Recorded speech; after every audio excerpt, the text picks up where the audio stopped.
बिहार में बहार है, चोर यार है और चोरी पकड़वाने वाला गिरफ्तार है। जी हाँ, आज आप समझ रहे होंगे मैं किस मुद्दे पर बात करने जा रहा हूँ और क्यों ज़रूरी है यह मुद्दा पर बात करना। क्योंकि जनता की मुद्दा को उठाना हमारा कर्तव्य है और खबरी बाबू हमेशा जनता के मुद्दे पर बात करती है, जनता के मुद्दे को आप लोग के समक्ष उठाती है ताकि ये आवाज़ दबाया नहीं जा सके। नमस्कार, मैं हूं चंदन भारती और आप देख रहे हैं द खबरी बाबू। आज हम बात करने वाले हैं एफबी लाइव से आपके साथ कुछ बात शेयर करना चाहते हैं। जिस तरह से बिहार में आज पप्पू यादव जी को गिरफ्तार किया गया, हाउस अरेस्ट किया गया, सबसे पहले उन्हें नजरबंद किया गया उनके घर पर और उसके बाद उन्हें थाना ले जाया गया। आखिर कहां तक ठीक है लॉकडाउन उल्लंघन के मामला, लेकिन आप एक चीज बता दीजिए कि पूरे बिहार में कौन ऐसा जनप्रतिनिधि है जो जनता के लिए आवाज उठा रहे हैं और हर हॉस्पिटल्स में जाकर जनता की आवाज को उठाने का काम कर रहे हैं। कोई ऐसा एक दो कोई नेता आपके पूरे बिहार से मैं पूछना चाहूंगा। अगर कोई नेता है तो उसकी आवाज को दबाने की कोशिश होती है, लॉकडाउन उल्लंघन का मामला करार दिया जाता है कि आप लॉकडाउन का उल्लंघन कर रहे हैं।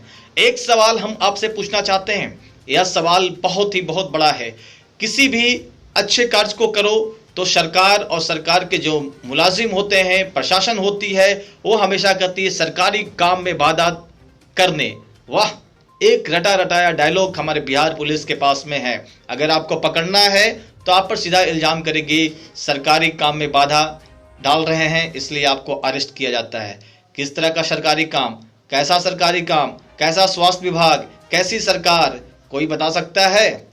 कोई बता सकता है? अभी का जो हालात है, अगर कोई नेता प्रतिनिधि जनता की आवाज़ को उठाने की कोशिश करता है तो उसे दबाने की कोशिश की जा रही है, उसको हाउस अरेस्ट किया जा रहा है। अगर वो किसी हॉस्पिटल्स में जाता है तो उसको मना किया जा रहा है। अगर वो एम्बुलेंस का खुलासा करता है तो उसमें कहा जा रहा है आप क्यों खुलासा किए, आप उनके घर पर क्यों चले गए, चोरी छिपे क्यों चले गए। तो वो एम्बुलेंस किसका था? राजीव प्रताप रूढ़ी जी, आपके यहाँ जो एम्बुलेंस मिला था वो किसका था? ठीक है, आपने सफाई दिया कि एम्बुलेंस हमारा है, लेकिन आपने एक प्रचार भी निकाला था जिसके माध्यम से ड्राइवर आपके पास में नहीं था।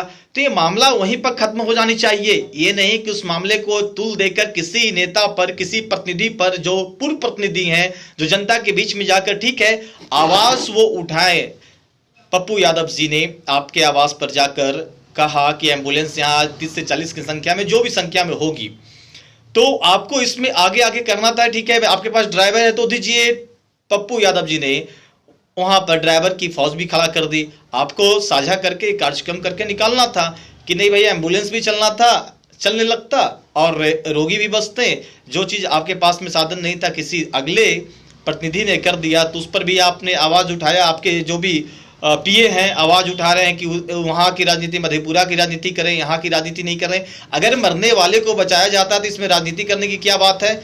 मैं ये नहीं कहता कि पप्पू यादव जी भी अपने हर जगह पर सही होंगे, मैं उनका पक्ष नहीं रख रहा हूं, ना उनका प्रवक्ता हूं, ना मैं एक अपने चैनल के माध्यम से जो सच्चाई है उसको मैं अवगत कराना चाहता हूं। वैसे बहुत सारे लोग तो कहते हैं कि राजीव प्रताप रूढ़ी जी, चंदन जी आपके कास्ट के हैं, आप उनके विरोध में क्यों बोलते हैं? क्यों नहीं बोलेंगे? जो गंदा है सो गंदा है। जो इंसानियत को नहीं समझ पा रहा है, एक दूसरे पर केस आरोप प्रत्यारोप की घड़ी अभी नहीं है हमारे बिहार में। अभी है साझा कार्यक्रम कर कार्यक्रम चलाने की। पक्ष हो या विपक्ष, दोनों को मिलकर सरकार को आगे बढ़ाना होगा। सरकार के जो भी योजनाएं हैं, सरकार के जो द्वारा किया जा रहा है उसको बढ़ाने का काम है, ना कि राजनीति करने का, ना कि किसी को अरेस्ट करने का। और यहाँ पर आप ये देख सकते हैं कि पप्पू यादव जी को अरेस्ट किया गया। कल वो बांसघाट में गए हुए थे, पटना के बांसघाट में। उन्होंने क्या गिनती की कितने सारे लाश मर रहे हैं, उसका कोई आंकड़ा पेश नहीं कर रहा है। ठीक है, उनकी आवाज है, वो नेता है, वो पूर्व में सांसद रह चुके हैं, उनको एक अच्छा श्रेणी का सुरक्षा भी मिला हुआ है। वो जा रहे हैं कोविड-19 प्रोटोकॉल का अगर उल्लंघन करते हैं तो आप उनको नोटिस जारी कर सकते हैं कि साहब आप इस तरह का प्रोटोकॉल का उल्लंघन कर रहे हैं।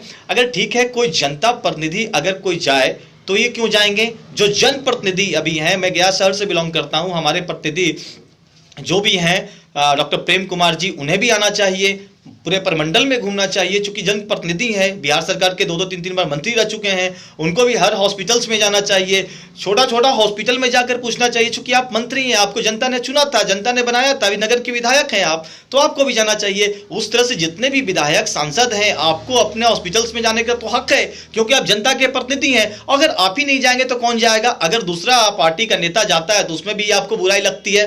तो जहां तक यह समझा जा सकता है कि ये हीन भावना की राजनीति हो रही है बिहार में। अगर किसी स्वास्थ्य का इतना हालात खराब कि कल का आपने न्यूज सुना होगा कि जिस तरह से भागलपुर में एक नोएडा से पति पत्नी जो बिहार में आकर मार्च में होली के दिन आई हुई थी और उसके बाद कोविड-19 के वजह से आपके भागलपुर में रह गई। भागलपुर में जाने के बाद 3-3 हॉस्पिटल्स को उन्होंने चेंज किया, अपने पति को जान भी नहीं बचा पाई और 3 जगह 3 हॉस्पिटल्स में उसकी पत्नी के साथ में मिसबिहेव किया गया। वार्ड बॉय पवन कुमार नामक कंपाउंडर जो था भागलपुर में, उसने मिसबिहेव किया, उस औरत का दुपट्टा खींचा अपने पति के सामने, जो पति उसका भर्ती था उसके सामने खींचा, उसकी माँ बूढ़ी वृद्धा माँ थी उसके सामने खींचा। इस तरह का तो डॉक्टर के द्वारा जो हरकत किया गया है बिहार में, वो शर्मसार कर देने वाली है। 2, 4, 5 लोग के वजह से ये पूरा हालात खराब हो चुका है पूरे बिहार का। आप देख सकते हैं कि जिस तरह से भागलपुर में भी वही काम हुआ उस औरत के साथ में, पटना में आई तो पटना में भी वही हाल हुआ उस औरत के साथ में।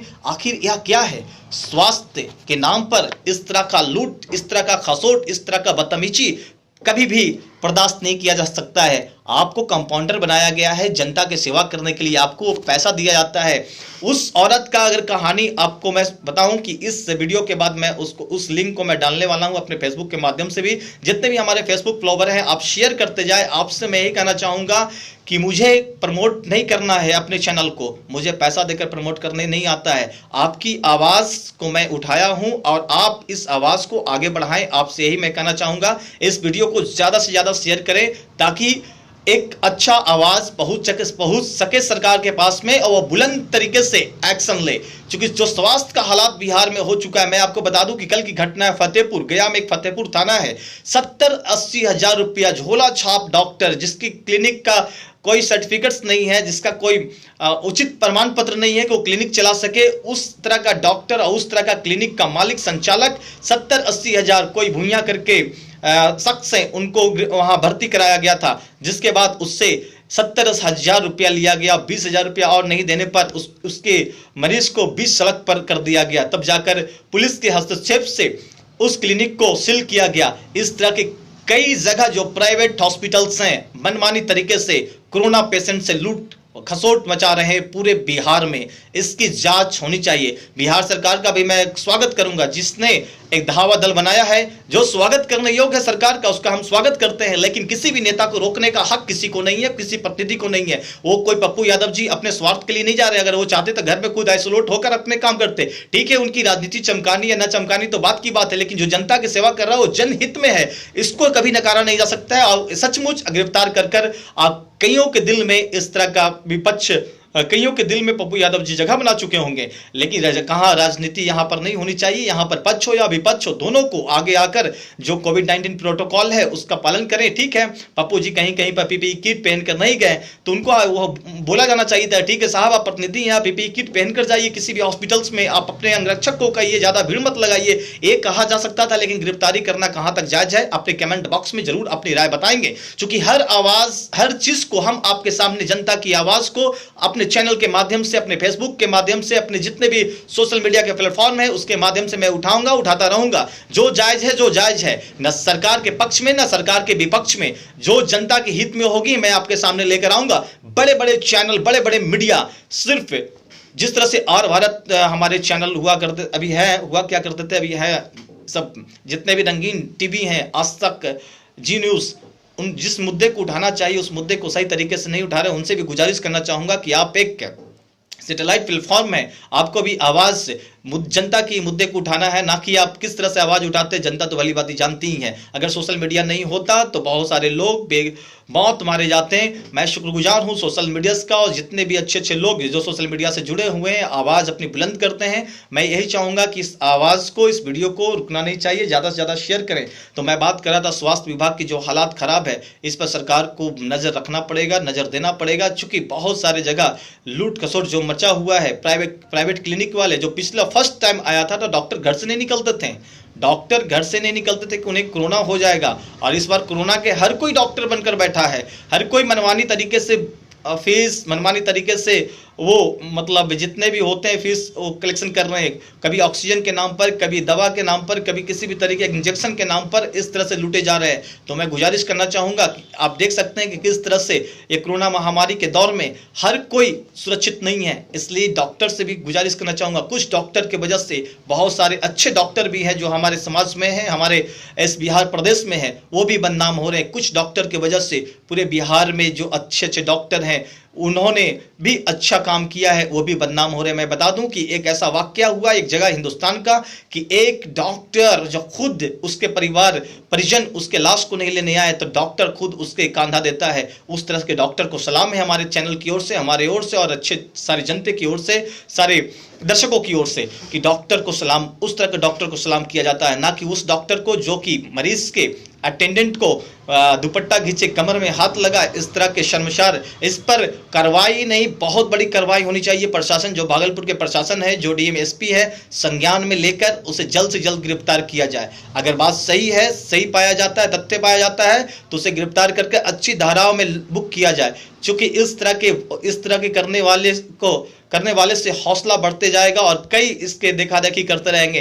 वो सुरक्षित जगह नहीं हो सकता। डॉक्टर का जगह नर्सिंग होम्स पर भी कार्रवाई होनी चाहिए। जिस तरह से नर्सिंग होम में उस व्यक्ति के साथ में बिहेव किया गया, अभी बहुत सारे नर्सिंग होम में सिर्फ डॉक्टर खाना पूर्ति भी कर रहे हैं, उसका भी ध्यान रखा जाना चाहिए। रूटीन कर उसको उस पर सरकार संज्ञान ले।